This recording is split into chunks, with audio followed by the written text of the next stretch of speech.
All right, this is OneLastMidnight. Welcome back to another episode of Astroneer. And this video is brought to you by Zensight, a new diamond level Patreon who wanted me to give a shout out to Extra Life, where you can not only watch your favorite video game players play video games, but help donate to a great cause, benefiting the Children's Miracle Network hospitals.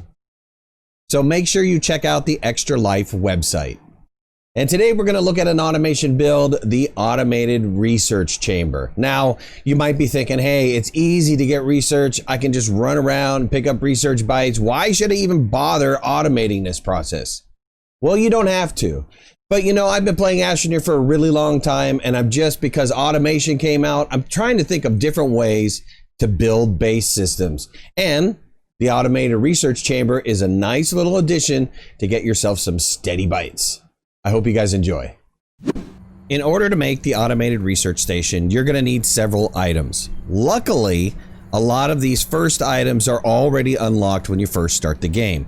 The medium platform A, large platform A, research chamber, and medium storage are already unlocked and available to use right away, so it won't cost you any bytes. You are going to have to spend bytes, however, on the smelting furnace and the auto arm. While I've listed out power here as well, power is really not necessary at this point in the game because you can run around your beginning world and look for free power on downed ships or downed vehicles. Chances are you'll find enough power to be able to run your automated research station. The total number of bytes you're going to need is 1,750 without purchasing any of that power. In order to make the automated research station, you're going to need the following on the build list: 1 medium platform A, 2 large platform A's, 1 research chamber, 1 smelting furnace, 1 medium storage, and 1 auto arm. The total resources for this is going to be 10 resin, 3 compound, 1 aluminum, 1 graphite, and a bunch of research samples. Luckily, research samples can be found all over. They can be found on plants, they can be found on the caves on rocks, and in the mountains on rocks. So there's an abundance of research samples for you to be able to gather right away. In this video, we're going to look at 2 scenarios. Scenario 1, just starting out. Here are the items that are needed for the automated research chamber build. If you haven't already, you probably set up your smelter because you're going to need your smelter for the auto arm unless you were lucky and happen to find an already smelted aluminum on some downed ship. Otherwise, set up your smelter and process that first aluminum. Now let's set up the automated research chamber. Place down the large platform A close to your shelter so that you can get continuous power from your shelter. Add on the research chamber. Then take your medium platform A, put it in front of your research chamber, a little bit away from your research chamber, and place the auto arm on top of it. Make sure that the auto arm, the white or green area, is facing forward and the blue area is around the research chamber. Attach that up with power. Turn on the auto arm if the auto arm is not already on. And then you should have already been gathering these research samples. Place your medium storage full of research samples in front of the auto arm, and the auto arm will pick it up and deliver it into the research chamber. If your research chamber was off at this time, make sure you turn it on and it will start researching. Now this is rather slow because there's no other additional power, and the only power that we're getting is from the smelter.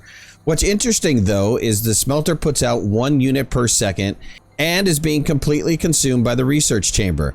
As soon as this research is complete, the auto arm will place another research sample inside of the research chamber and continue on. But otherwise, it contains and is using no power in this state because the research chamber is consuming it all.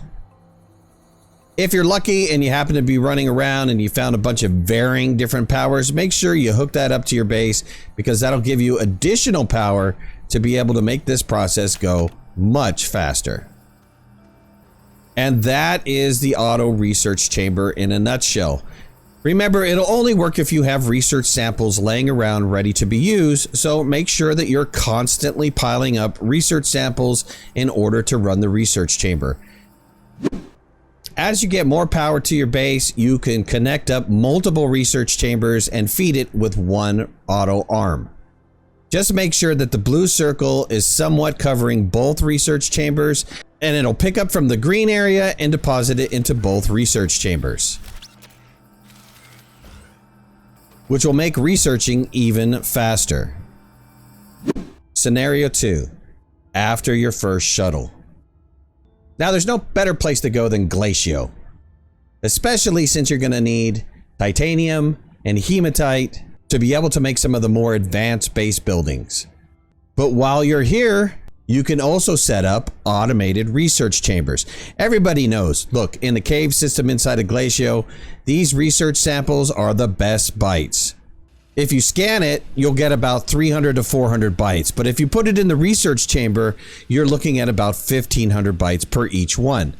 Now, did you know that the auto arm could also pull off of these rocks and pick the research sample? When these auto arms pick the research samples and place them in the research chamber, the research samples will eventually respawn again, making this an infinite research solution. Now, Glacio is very abundant in wind, so having a wind battery power scenario set up, you can pretty much keep these research chambers running all the time. I like to set this scenario up close where I can find multiple groups of research samples growing in an area. And you can see I have 4 research chambers set up. Let's see how this works.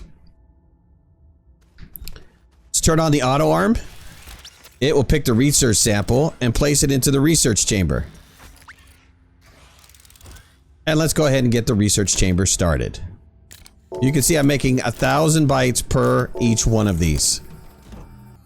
Don't worry so much about the power. As long as you have batteries and winds, this will recharge itself. But over time, the research samples will grow back and this will continue to keep running indefinitely. And you can also set this up on the mountains on Glacio as well. Honestly, you could do this on any planet that has research samples, but Glacio seems to produce a lot of research samples and the bytes are pretty good. Now, the bytes are not as good as in the caves, but you're still getting a decent number of bytes relatively quickly.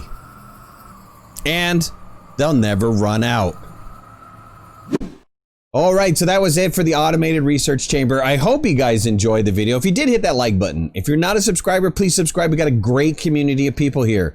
If you want to follow me on any of my social media, you can find the links in the description below, and make sure to hit that notification bell. That way you know when I go live and when I post new videos. We'll talk to you soon. Thanks a lot. Bye-bye.